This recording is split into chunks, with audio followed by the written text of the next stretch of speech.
Good morning. This is Dylan Jovine with Behind the Markets. Happy Tuesday. Today's Tuesday, February 10th.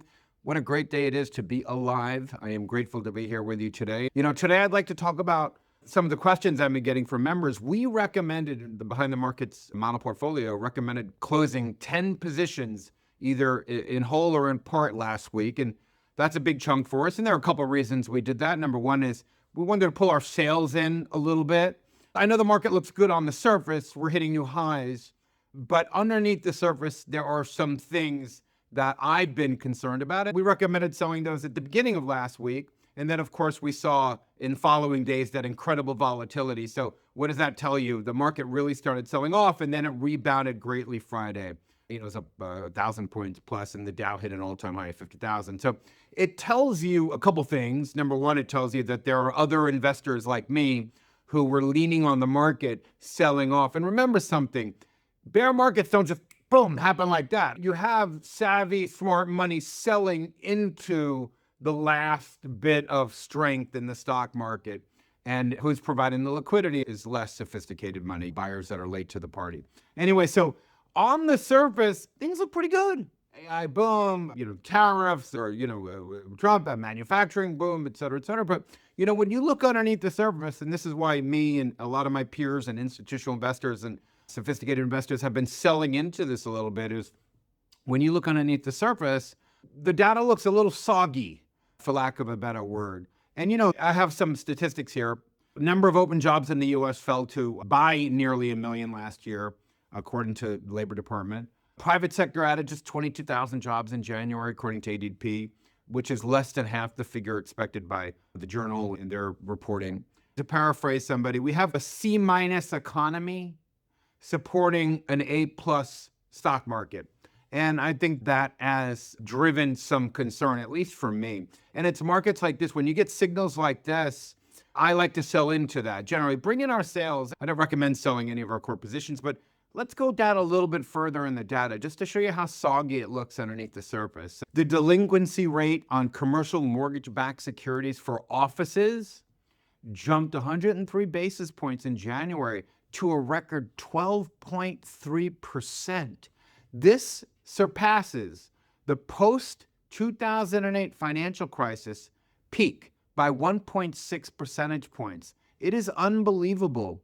It soared 600%, the delinquency rate over the past 3 years. So you have a commercial real estate sector, basically, that's in crisis, and it is in full swing. I have another one for you. Institutional investors are aggressively unloading U.S. equities. When you look at hedge funds, they sold U.S. single stocks at the fastest rate since October on Wednesday. So what they're doing is really just closing out great profits, liquidating long positions, short selling, et cetera, et cetera. A lot of net outflows. You have institutional investors, professional investors that are looking at the same data that I'm looking at, which is, look, this economy keeps going, but the economy is chugging along, but it's like C-minus, and the stock market keeps going. So the bigger that gap gets, the more danger there is at the top. So commercial real estate looks like it's getting its butt kicked.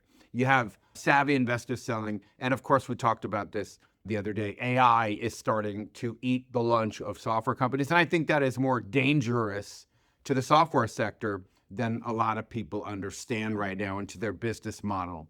Again, the same problems that I talked about in Midnight in America, same core problems, debt, office market trouble, deficits, of course, China, Taiwan, those are all still there. And what we're seeing is U.S. employers hesitate to really add massive jobs. And we thought that the Big Beautiful Bill, and it has, the Big Beautiful Bill has normalized and given a lot of sectors predictability, but we find that with the president using tariffs like willy-nilly. For example, after cutting a trade deal with Europe, businesses say, okay, now we have a trade deal with Europe, we can begin to plan manufacturing plants. And then all of a sudden saying, if you don't give me Greenland, I'm going to slap tariffs on you. So the businesses, they start and then they stop. But wait, what's going on here? Certainly with Mexico, very, very similar thing. And a lot of our car plants are based on what was the NAFTA trade agreement that includes Mexico. These car companies are saying, all right, we're going to build a plant. And then all of a sudden, president says, wait a minute, I'm going to slap tariffs over here. So you're going to stop building a plant. Do I build a plant? Do I not? Are the tariffs going to stay? Are they not? What's really going on with Canada? So big business needs predictability. And the people that I know that run big companies, they're all saying this in private. They're afraid to say it in public, but they are saying this in private. So you have that biting the job market. You have AI biting the job market, starting to take a bite into the job market. And again, we talked about this in Midnight in America.